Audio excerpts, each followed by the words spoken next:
Hello, welcome back to our channel. പുതിയ വീഡിയോയിലേക്ക് എല്ലാവർക്കും സ്വാഗതം. എല്ലാവരും സുഖമായിട്ടിരിക്കുകയാണെന്ന് വിചാരിക്കുന്നു. അൽഹംദുലില്ലാ, ഞങ്ങളിവിടെ സുഖമായിട്ട് പോകുന്നുണ്ട് കേട്ടോ. ഇന്ന് റമദാന് മുമ്പുള്ള ക്ലീനിങ് ഒക്കെ അടങ്ങിയിട്ടുള്ള ഒരു വീഡിയോ ആണ്. ഒപ്പം ട്രിവാൻഡ്രം സ്റ്റൈലിൽ നല്ലൊരു ഫിഷ് കറിയുടെ റെസിപ്പിയും ഇൻക്ലൂഡ് ആക്കിയിട്ടുണ്ട്.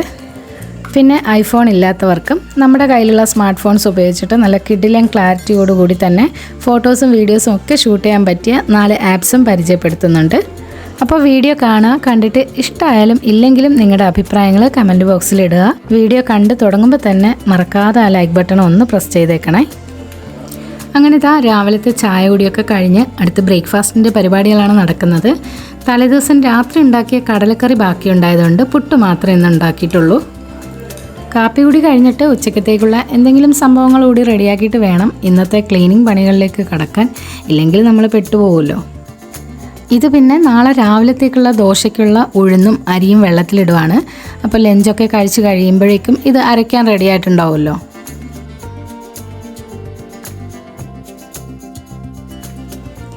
ഇനി ഇതാ ഉച്ചക്കത്തേക്കുള്ള ഫിഷും കിട്ടി.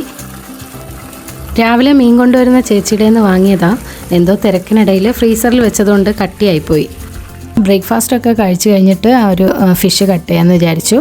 അപ്പോഴേക്കും അതിൻ്റെ തണുപ്പൊക്കെ മാറി കിട്ടുമല്ലോ.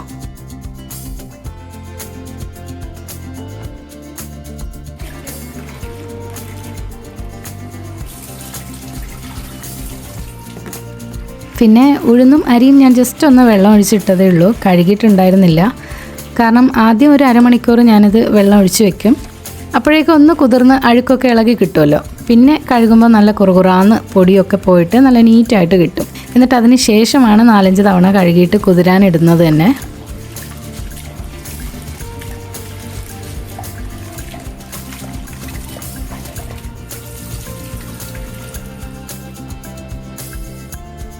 ഇനിയിപ്പോൾ ദാ ഫിഷ് തണുപ്പൊക്കെ കുറഞ്ഞ് റെഡി ആയിട്ടുണ്ട്.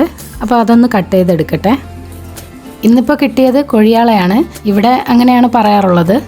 നിങ്ങളുടെ നാട്ടിലൊക്കെ ഈ മീനിന് എന്ത് പേരാണ് പറയുന്നതെന്ന് കമൻറ്റ് ചെയ്യണേ. കാണാനൊക്കെ നമ്മുടെ അയലയില്ലേ, അതുപോലെ തന്നെയാണ്. ഒരു വ്യത്യാസമുള്ളത് പിന്നെ ഈ ഒരു മീനിൻ്റെ വാലിൻ്റെ മുകളിലായിട്ട് ഒരു കട്ടിയുള്ള ഭാഗമുണ്ട്. അപ്പോൾ അത് കട്ട് ചെയ്ത് കളയും നമ്മൾ. പിന്നെ അയലേക്കാൾ കുറച്ചുകൂടി ബലമുള്ള ഒരു മീനാണിത്. കറിക്ക് വേണ്ടിയിട്ടുള്ള ഫിഷൊക്കെ മാറ്റി വെച്ചു. ഇനിയിപ്പോൾ ഫ്രൈ ചെയ്യാൻ വേണ്ടിയിട്ടുള്ളത് ഞാനൊന്ന് മസാല പുരട്ടി വെക്കുകയാണ്. ഇനി മീൻകറി ഉണ്ടാക്കാൻ തുടങ്ങുകയാണ്. അപ്പോൾ നമ്മുടെ ട്രിവാൻഡ്രം ഭാഗത്തൊക്കെ പൊതുവെ എല്ലാ വീടുകളിലും ഈ ഒരു ഫിഷ് കറി തയ്യാറാക്കാറുണ്ട്. അപ്പോൾ എൻ്റെ ഉമ്മയുടെ റെസിപ്പിയാണ് കേട്ടോ ഇത്. ആദ്യം നമുക്ക് കുറച്ച് സാധനങ്ങളൊന്ന് വറുത്തെടുക്കണം. ഒരു 1/2 ടീസ്പൂൺ ഉലുവയും പിന്നെ 1 ടീസ്പൂൺ മുഴുവൻ കുരുമുളകില്ലേ, അതും കൂടി ഇട്ട് കൊടുത്തിട്ടുണ്ട്. അപ്പോൾ മുഴുവൻ ഇല്ലെങ്കിൽ പൊടിയായാലും മതി. പൊടികൾ ലാസ്റ്റ് ചേർത്ത് കൊടുക്കണം കേട്ടോ, ഇല്ലെങ്കിൽ കരിഞ്ഞു പോകും. അപ്പോൾ കുരുമുളകും ഉലുവയും ഒന്ന് വറുത്തതിന് ശേഷം ഞാൻ തീ ഓഫാക്കി കൊടുത്തിട്ടുണ്ട്. എന്നിട്ട് ആ ഒരു ചൂടുള്ള ചട്ടിയിൽ തന്നെ ഈ ഒരു പൊടികൾ ഇട്ടിട്ട് ഒന്ന് ചൂടാക്കി എടുക്കുക. 1/2 ടീസ്പൂൺ മഞ്ഞൾപ്പൊടി, ഒരു 4 ടീസ്പൂണോളം കാശ്മീരി റെഡ് ചില്ലിയും പിന്നെ 1 ടീസ്പൂൺ മല്ലിപ്പൊടിയാണ് കേട്ടോ ഇതിലേക്ക് ചേർത്തത്. പൊടികളായതുകൊണ്ട് തന്നെ പെട്ടെന്ന് കരിഞ്ഞു പോകുമല്ലോ, അതുകൊണ്ടാണ് ഞാൻ തീ ഓഫ് ചെയ്തിട്ട് ഒന്ന് വറുത്തെടുത്തത്. ഇനി ഇതിലേക്ക് തേങ്ങയും കുഞ്ഞുള്ളിയും വേണം കേട്ടോ. മീൻ കറിക്ക് വേണ്ടിയിട്ട് തേങ്ങ എടുക്കുമ്പോൾ കുറച്ച് വിളഞ്ഞ തേങ്ങ എടുക്കുന്നതാണ് നല്ലത്. ഒരു 6-7 കുഞ്ഞുള്ളി മതിയാവും. ഞാനിപ്പോൾ ചെറുതായതുകൊണ്ട് കുറച്ചധികം എടുത്തിട്ടുണ്ട്. അപ്പോൾ അതൊന്ന് കട്ട് ചെയ്തിട്ട് മിക്സിയുടെ ജാറിലേക്ക് ഇട്ട് കൊടുക്കുകയാണ്. അപ്പോൾ തേങ്ങയും ഉള്ളിയൊക്കെ പച്ചയ്ക്ക് തന്നെ ചേർത്ത് കൊടുക്കുക, അത് വറുക്കേണ്ട ആവശ്യമില്ല. ഇനി അരയ്ക്കാൻ വേണ്ടിയിട്ട് കുറച്ച് വെള്ളവും കൂടി ചേർത്തിട്ടുണ്ട്. ഇനി ഇത് നല്ലതുപോലെ അരച്ചെടുക്കണം. നല്ല പേസ്റ്റ് രൂപത്തിൽ അരച്ചെടുക്കണം. നമ്മളിവിടെ ഈ ഒരു കറിക്ക് മീൻ നല്ലോണം അരച്ച് വയ്ക്കുക, പിന്നെ മല്ലിമുളക് അരച്ച് വയ്ക്കുക എന്നൊക്കെ പറയും. അരച്ചെടുത്ത അരപ്പ് നമുക്ക് ചട്ടിയിലേക്ക് ഇട്ട് കൊടുക്കാം. പിന്നെ കറിക്ക് ആവശ്യത്തിനുള്ള വെള്ളം ചേർത്ത് കൊടുക്കാം. അപ്പോൾ വെള്ളത്തിൻ്റെ അളവൊക്കെ ഓരോരുത്തരുടെ ഇഷ്ടം പോലെ ചേർക്കാം കേട്ടോ. ചിലർക്ക് കട്ടി കുറഞ്ഞ കറിയായിരിക്കും ഇഷ്ടം, ചിലർക്ക് നല്ലോണം കട്ടിയുള്ള കറിയായിരിക്കും. അപ്പോൾ അതിനനുസരിച്ചൊക്കെ വെള്ളം ചേർത്ത് കൊടുക്കുക. ഇനി ഇതിലേക്ക് കുറച്ച് പുളിയും കൂടി പിഴിഞ്ഞൊഴിച്ചാൽ മതി. കറിക്ക് ആവശ്യത്തിനുള്ള ഉപ്പും കറിവേപ്പിലയൊക്കെ ചേർത്ത് കൊടുക്കാം. ഇനിയിപ്പോൾ നല്ലതുപോലെ ആ ഉപ്പൊക്കെ ഒന്ന് കലങ്ങുന്നത് വരെ മിക്സ് ചെയ്തിട്ട് നമുക്കിത് അടുപ്പിലേക്ക് വെച്ച് കൊടുക്കാം. പിന്നെ നമുക്കിവിടെ അധികം കട്ടിയുള്ള കറി ആർക്കും ഇഷ്ടമില്ല. അപ്പോൾ അതുകൊണ്ട് ഞാൻ കുറച്ച് ലൂസായിട്ടാണ് കേട്ടോ കലക്കി വെച്ചത്. ഇനിയിപ്പോൾ ഇതിനിടയിൽ കൂടി ഫിഷൊക്കെ ഒന്ന് ഫ്രൈ ചെയ്തെടുക്കുകയാണ്. കറി ഇവിടെ നന്നായിട്ട് തിളച്ച് വന്നിട്ടുണ്ട്. അപ്പോൾ ഇങ്ങനെ നല്ലതുപോലെ തിളച്ച് വരുന്ന ഒരു ടൈമിൽ ഒരു ടേബിൾ സ്പൂൺ വെളിച്ചെണ്ണ ഇല്ലേ, പച്ച വെളിച്ചെണ്ണ കൂടി ചേർത്ത് കൊടുക്കണം. അരപ്പ് നല്ലതുപോലെ വെട്ടി തിളച്ച് വരുമ്പോൾ നമുക്ക് കഴുകി വെച്ചിരിക്കുന്ന മീൻ കഷ്ണങ്ങളും ചേർത്ത് കൊടുക്കാം. 7-8 കഷ്ണങ്ങൾ ചേർത്ത് കൊടുക്കാം. അപ്പോൾ ഇവിടെ പൊതുവേ കറിയിലുള്ള കഷ്ണങ്ങൾ അധികം ചിലവാകില്ല. അതുകൊണ്ട് ഞാൻ ഫ്രൈക്ക് കൂടുതൽ കഷ്ണങ്ങൾ എടുത്തിട്ട് കുറച്ച് കഷ്ണങ്ങളാണ് കറിയിലേക്ക് ഇട്ട് കൊടുത്തത്. മീൻ ഇട്ട് കൊടുക്കുന്ന ആ ഒരു സമയത്ത് നമുക്ക് തക്കാളി വേണമെങ്കിൽ അരിഞ്ഞത് ചേർക്കാം, അല്ലെങ്കിൽ വഴുതനങ്ങയില്ലേ അതും ഞാൻ ചില സമയത്ത് ചേർക്കാറുണ്ട് കേട്ടോ. ആ ഒരു കറിയിലിട്ട വഴുതനങ്ങ കഴിക്കാൻ നല്ല ടേസ്റ്റാണ്. ഇനിയിപ്പോൾ മീൻ കഷ്ണങ്ങളൊക്കെ നല്ലതുപോലെ തിളച്ച് വെന്ത് വരുമ്പോൾ നമുക്ക് കറി ഓഫ് ചെയ്യാം. അപ്പോൾ ഇത്രയേ ഉള്ളൂ. എല്ലാവരും ഒന്ന് ട്രൈ ചെയ്ത് നോക്കിയിട്ട് ഫീഡ്ബാക്ക്സ് തരണേ. മീൻ കറി റെഡി ആയതിന് ശേഷം ക്യാരറ്റ് വെച്ചിട്ടുള്ള ഒരു തോരനും കൂടി റെഡിയാക്കി എടുക്കുകയാണ്. അപ്പോൾ തോരനെന്നോ മെഴുക്കുരട്ടിയെന്നോ എന്തുവേണോ പറയാം, കാരണം തേങ്ങ വളരെ കുറച്ചാണ് കേട്ടോ ഞാൻ ഇട്ട് കൊടുത്തത്. അപ്പോൾ ഇതൊന്ന് റെഡിയാക്കി എടുത്തിട്ട് ഇക്കാക്ക് വേഗം ചോറ് കൊടുക്കട്ടെ, പോകാൻ വേണ്ടിയിട്ട് ആൾ റെഡിയായി നിൽക്കുകയാണ്.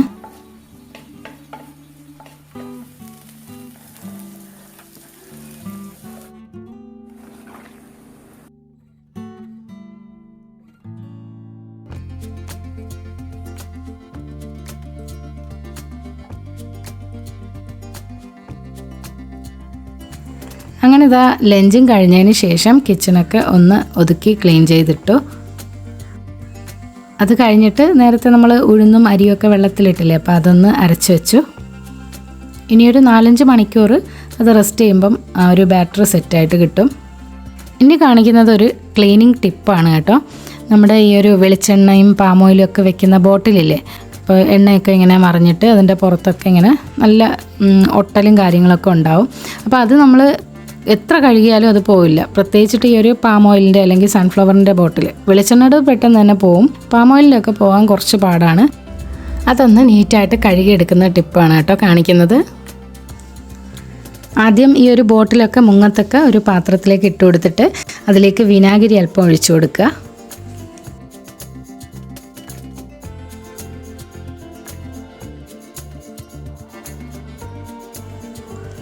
ഇനി ഇതിലേക്ക് കുറച്ച് സോഡാപ്പൊടി കൂടി ചേർത്ത് കൊടുക്കണം.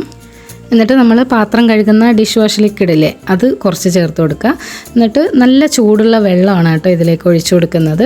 അപ്പോൾ അധികം തിളച്ച വെള്ളം ഒഴിക്കരുത്, പ്ലാസ്റ്റിക് ബോട്ടിലൊക്കെ ഉണ്ടെങ്കിൽ ഉരുകിപ്പോവും.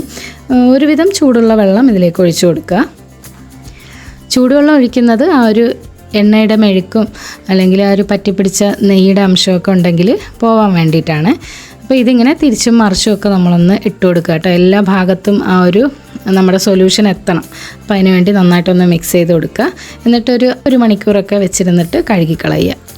അപ്പോൾ ഓൾറെഡി നമ്മളതിൽ ഡിഷ് വാഷ് ലിക്വിഡ് ഒഴിച്ചിട്ടുണ്ട്, അതുകൊണ്ട് തന്നെ നല്ല പതയും. അല്ല കുറവാണെങ്കിൽ നിങ്ങൾക്ക് വേണമെങ്കിൽ സോപ്പൊക്കെ ഉപയോഗിച്ചിട്ട് നന്നായിട്ട് ഉരച്ച് കഴുകിയെടുക്കുക. അപ്പോൾ ഇങ്ങനെ കഴുകുമ്പോഴേക്കും നമ്മുടെ ബോട്ടിൽസൊക്കെ നല്ല പുതിയതുപോലെ ആയിട്ടുണ്ടാവും. അപ്പോൾ ഈ ഒരു ടിപ്പ് നിങ്ങൾക്ക് യൂസ്ഫുൾ ആവുമെന്ന് വിചാരിക്കുന്നു. എന്തായാലും നിങ്ങൾ ട്രൈ ചെയ്ത് നോക്കണേ.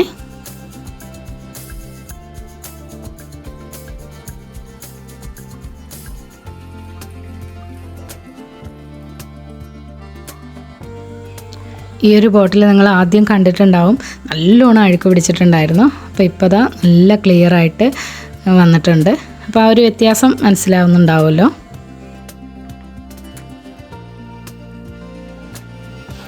ഈ ഒരു സമയത്തൊക്കെ പുറത്ത് നല്ല മഴ പെയ്യുന്നുണ്ടായിരുന്നു. നമ്മുടെ വേനൽ ചൂടിനെത്തെല്ലാം ആശ്വാസമാവുന്ന മഴ എന്നൊക്കെ കരുതിയിരിക്കുമ്പോൾ മഴ പെട്ടെന്ന് തീർന്നു. ഒരു ചെറിയ ചാറ്റൽ മഴ, നമ്മുടെ ചൂടിളക്കുന്ന മഴ എന്നൊക്കെ പറയില്ലേ, അതുപോലെ ഒരെണ്ണം.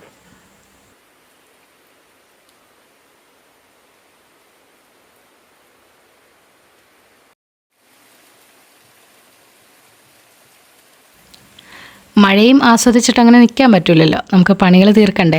അപ്പോൾ ഇന്നിപ്പോൾ അതാ സ്റ്റോർ റൂം ക്ലീനിങ് ആണ് കേട്ടോ. എത്ര തന്നെ അടുക്കിപ്പെറുക്കി വെച്ചാലും ഇത് അതുപോലെ ഇരിക്കുന്ന ഒരു ഏരിയ ഒന്നും അല്ല കേട്ടോ. അത് പിന്നെയും പഴയതുപോലെ തന്നെ ആവും. എങ്കിലും നമുക്കൊരു ക്ലീനിങ് അത്യാവശ്യമാണല്ലോ.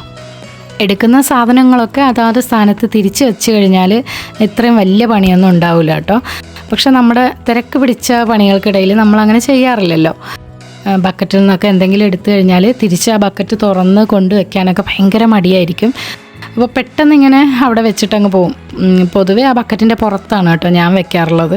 അങ്ങനെ എല്ലാ സാധനങ്ങളും ബക്കറ്റിൻ്റെ പുറത്തും അല്ലാതെയും ഒക്കെ ഓർഡർ തെറ്റി അങ്ങനെയൊക്കെ വെച്ചിട്ടുണ്ട്. അപ്പോൾ ഇതെല്ലാം ഒന്ന് അടുക്കി പെറുക്കി എടുക്കാൻ വിചാരിച്ചു. അപ്പോൾ ക്ലീനിങ് ഒന്നും ഡീറ്റെയിൽ ആയിട്ടുള്ള വീഡിയോ ഒന്നും ഞാൻ കാണിക്കുന്നില്ല കേട്ടോ, ഭയങ്കര ബോറിംഗ് ആയിരിക്കും. ആദ്യം സ്റ്റോർ റൂമിലുള്ള സാധനങ്ങളൊക്കെ കിച്ചണിലേക്ക് മാറ്റി വെച്ചിട്ട് ആ ഒരു സ്ലാബൊക്കെ ഒന്ന് അടിച്ചു വാരിയിട്ടു. എന്നിട്ട് കുറച്ച് ന്യൂസ് പേപ്പർ ഒന്ന് വിരിച്ചിട്ടു കേട്ടോ. അപ്പോൾ ഞാൻ നേരത്തെ വിരിച്ചിരുന്നത് പ്ലാസ്റ്റിക്കിൻ്റെ കവറായിരുന്നു. അപ്പോൾ ഇപ്പോൾ അത് കിട്ടാറില്ലല്ലോ, അതുകൊണ്ട് ന്യൂസ് പേപ്പർ ആക്കിയതാണ്. പെട്ടെന്ന് മുഷിഞ്ഞു പോവും. ആ ഒരു സമയത്ത് നമുക്ക് മാറ്റിയിട്ട് വീണ്ടും പേപ്പർ വിരിച്ചു കൊടുക്കാമെന്ന് വിചാരിച്ചു. എന്നിട്ട് ഗ്ലാസും കാര്യങ്ങളൊക്കെ ഒന്ന് കഴുകി തുടച്ചിട്ട് അതിൻ്റെ മുകളിലേക്ക് വെച്ച് കൊടുത്തു. പുറത്ത് മഴയാണല്ലോ, ഇല്ലെങ്കിൽ ഒന്ന് ഉണക്കിയൊക്കെ എടുക്കായിരുന്നു. പിന്നെ അരിയും സാധനങ്ങളൊക്കെ ഇരിക്കുന്ന ബക്കറ്റൊക്കെ ഞാൻ ജസ്റ്റ് ഒന്ന് തുടച്ച് വെച്ചതേ ഉള്ളൂ കേട്ടോ, കഴുകാനൊന്നും നിന്നിട്ടില്ല. എന്തായാലും ബിഫോർ ആൻഡ് ആഫ്റ്റർ പിക്ചർ ഞാനിവിടെ കൊടുക്കുന്നുണ്ട്. നേരത്തെ നിന്നും ചെറുതായിട്ടെങ്കിലും ഒന്ന് നീറ്റായിട്ടുണ്ട് എന്നാണ് എൻ്റെ വിശ്വാസം. അപ്പോൾ നിങ്ങൾ പറയുക കേട്ടോ. ഇടയ്ക്ക് അങ്ങനെ നടുവേദനയൊക്കെ വന്നപ്പോൾ ഞാൻ പോയി റെസ്റ്റ് എടുത്തു. അങ്ങനെ ഉച്ചയ്ക്ക് തുടങ്ങിയ ക്ലീനിങ് മഗ്‌രിബിൻ്റെ സമയമൊക്കെ ആയപ്പോഴാണ് കേട്ടോ തീർന്നത്. അങ്ങനെ കുളിയും കഴിഞ്ഞ് നിസ്കാരവും ഓതലും ഒക്കെ കഴിഞ്ഞപ്പോഴേക്കും അന്നത്തെ ദിവസം കഴിഞ്ഞു. ഇനിയിപ്പോൾ വീഡിയോസൊക്കെ നല്ല ക്ലാരിറ്റിയിൽ ഷൂട്ട് ചെയ്യാൻ പറ്റിയ 4 ആപ്സ് പരിചയപ്പെടുത്തി തരാമെന്ന് പറഞ്ഞില്ലേ, അപ്പോൾ അതാണ്. ഇത് നമുക്ക് പ്ലേ സ്റ്റോറിൽ നിന്ന് ഡൗൺലോഡ് ചെയ്തെടുക്കാം. അപ്പോൾ ആദ്യത്തെ ആപ്പ് എന്ന് പറയുന്നത് ഓപ്പൺ ക്യാമറയാണ്. നല്ല കളർഫുള്ളായിട്ട് നല്ല ക്ലാരിറ്റിയോടുകൂടി തന്നെ ഈ ഒരു ആപ്പിൽ നമുക്ക് വീഡിയോസൊക്കെ ഷൂട്ട് ചെയ്യാം. അപ്പോൾ യൂട്യൂബേഴ്സിനൊക്കെ നല്ല ഉപകാരമുള്ളൊരു ആപ്പാണ് കേട്ടോ ഇത്. രണ്ടാമത്തത് പ്രോടേക്ക് എന്ന് പറയുന്ന ഒരു ആപ്പാണ്. അപ്പോൾ ഇതും നല്ല ക്ലാരിറ്റിയാണ് കേട്ടോ, ഷൂട്ട് ചെയ്യാനൊക്കെ അടിപൊളിയാണ്. അപ്പോൾ ഈ ഒരു ആപ്പ് പെയ്ഡ് ആണോ എന്ന് ഡൗട്ടുണ്ട്. അപ്പോൾ നിങ്ങളെന്തായാലും ഡൗൺലോഡ് ചെയ്ത് നോക്കിയിട്ട് യൂസ് ചെയ്യുക കേട്ടോ. മൂന്നാമത്തേത് ടൈം സ്റ്റാമ്പ് ക്യാമറ. അപ്പോൾ ഇതും നല്ലൊരു ആപ്പാണ് കേട്ടോ. നാലാമത്തേത് ഫ്ലിപ്പ് ക്യാം വീഡിയോ റെക്കോർഡർ എന്ന ആപ്പാണ് കേട്ടോ. ഇതും മറ്റ് 3 ആപ്പുകൾ പോലെ അടിപൊളിയാണ്. എല്ലാം നല്ല ക്ലാരിറ്റിയോടുകൂടി നമുക്ക് ഷൂട്ട് ചെയ്യാൻ പറ്റുന്ന ആപ്പുകളാണ്. അപ്പോൾ ഐഫോൺ ഇല്ലെങ്കിലും നമുക്കും ക്ലാരിറ്റിയോടുകൂടി വീഡിയോസൊക്കെ ഷൂട്ട് ചെയ്യണ്ടേ, അപ്പോൾ അതിന് വേണ്ടി പരിചയപ്പെടുത്തിയതാണ്. അപ്പോൾ അറിയുന്നവരാണെങ്കിൽ സ്കിപ്പ് ചെയ്ത്, അറിയാത്തവർ ജസ്റ്റ് ഒന്ന് യൂസ് ചെയ്ത് നോക്കാം കേട്ടോ. അപ്പോൾ ഇത്രയേ ഉള്ളൂ. വീഡിയോ ഇവിടെ വൈൻഡപ്പ് ചെയ്യാണ്. വീഡിയോ ഇഷ്ടമാവുകയാണെങ്കിൽ ഒന്ന് ലൈക്ക് ചെയ്യാനും കമൻറ്റ് ചെയ്യാനും ഒന്നും മറക്കല്ലേ. മറ്റൊരു വീഡിയോയുമായി വീണ്ടും കാണാം. അതുവരേക്കും stay tune, take care, by.